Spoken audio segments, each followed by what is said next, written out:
tell me about your parents. I remember them.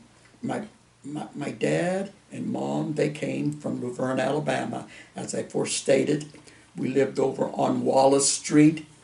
And when I became a senior, we moved over in the Draper Street apartments. I lived in the Benton Homes at one time.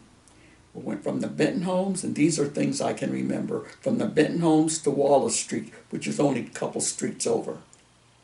Then I stayed there until I was probably 1956 or 1957.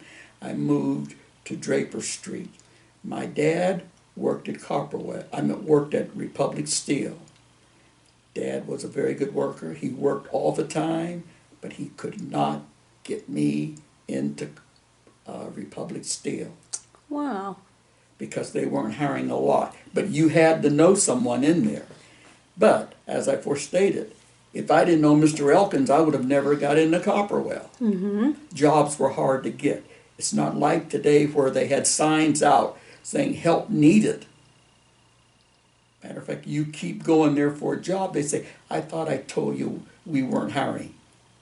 Wow. And what happened was, I told Mr. Elkins got me a letter. And I went in, and the man said, didn't I tell you? And I said, yes. And I gave him the letter. Bam. That day, I was hired. Wow. So it was clearly who you knew. No doubt about it. Clearly. No doubt about it. And they hired me only because I knew Mr. Charles Elkins. So when